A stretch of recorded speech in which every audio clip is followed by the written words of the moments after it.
It's news time. Information is power. Be current. The news headline: 2023 Southeast denial of presidency for 56 years ignited Biafra agitation OYC. The news in full. The Ohaneze Youth Council OYC has attributed the agitation for sovereign state of Biafra to the denial of Nigerian president of the Southeast extraction for 56 years.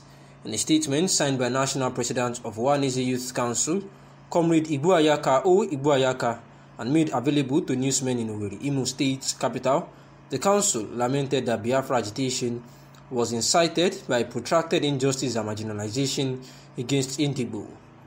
Igboayaka said that the Biafra agitation took a new dimension under the leadership of indigenous people of Biafra, IPOB led by Mazi Nnamdi Kanu, who had been in the custody of the Department of State Services (DSS) while undergoing trial for terrorism charges filed against him by the federal government. He said that a Nigerian president of Southeast extraction in 2023 is a perfect solution to the political differences and errors as perpetrated by General Gowon and General Ojukwu from 1967 to 1970. It is obvious that the new generation of Igbos, those below 57 years old, didn't experience the genocide against Indigbo, but they have inquired and feel aggrieved why an Igbo person has not governed Nigeria in the past 56 years. This prolonged marginalization, injustice, and economic strangulation against Indigbo have formed the opinion in over 80 million Igbo people between the age of 15 to 57 years that Nigeria is not their country. Therefore, they seek actualization of the state of Biafra, Igboayaka stated. He admitted that a Nigerian president of Southeast extraction ought to be a patriotic call for all right-thinking members of the Nigerian society to pave way for a new Nigeria. It is not in doubt that Southeast has credible and competent presidential aspirants that can unify Nigeria to the path of reintegration, economic development, and political stability. Therefore, Nigerians should come to the path of the present political reality that Biafra agitation is opposite of Nigerian presidents of Southeast extraction, while the likes of Ogbonaya Ono, Oji Uzo Kalu, Anyim Pius Anyim, Sam Ounwamboa, George Mogalu have the patriotic capacity to unify Nigeria, he said. The Buhari-led administration keeps making records in the arming of the Nigerian military, and coming just a few months after it supplied quite a number of mine-resistant ambush-protected MRAP vehicles to the Nigerian army, the Buhari-led administration has recently made another history by supplying another set of CS-VP3 Bigfoot MRAP multipurpose armored vehicles to them so as to enhance their conquest of insurgents and other violent criminal groups.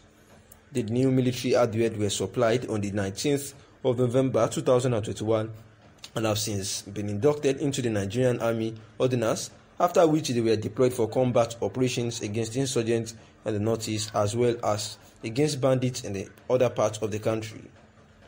With these continuous military supplies by Buhari administration, it has become essential to point out that the administration has made Nigerian history about being the best in equipping and arming the country's soldiers, which is an essential element in motivating the troops to serve the nation with all their hearts.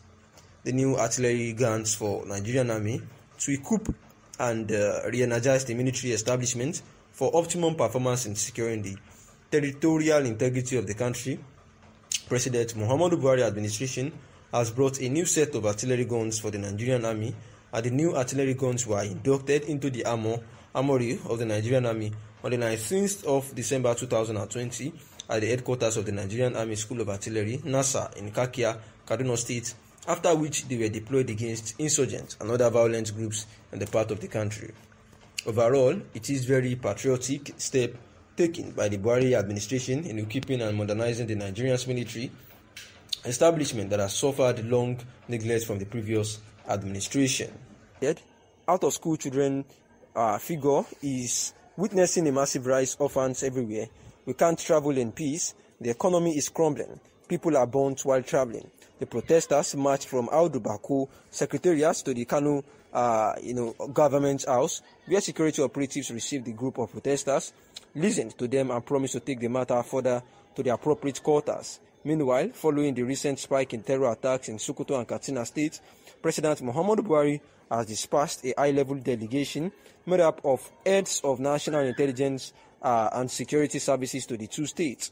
According to a statement by the President's Senior Special Assistant on Media and Publicity, Garba Shehu, on Friday, Buhari expects the delegation to present an immediate situation report and recommendations on actions to follow to effectively deal with the worrying situation.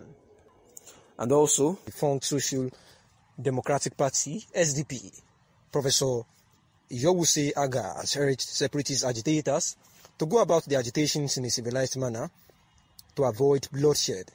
In an interview with Vincent Kalu, the Professor Agia, a former senator who has served twice as minister and twice as ambassador, said that the 3 zones that have produced presidents should wait for the other 3 zones to have president. After that, he noted that the president should be chosen purely through popular contest, devoid of zoning. Many Nigerians have tried to go back in history to situate Nigerians' problems in the amalgamation of 1914. They say that Nigerians' amalgamation into one country should never be taking place because of our differences. These groups insist that the amalgamation's expiration date is over and is now the time for the dissolution of the Federation. But I say these people are wrong. There is no manual for the formation of nations. Wars, accidents, imperialism, necessity, agreement, arbitrations, and consensus have all given birth to countries. Our nation was born from imperialism and became a British colony after the Berlin Conference of 1884 to 1885. But we shook off the shackles of colonialism and emerged as an independent nation. The whole world still understanding that Nigeria would be a great nation and would wipe away the tears of all black people of the world by building a great democracy and a republic where justice and honor, peace and progress will be showcased. The reasons for the failure to attain greatness are that we have poor leaders and poor followers who have not been able to make nation building their #1 priority. Our leaders have continued to wallow in ethnic racism and corruption.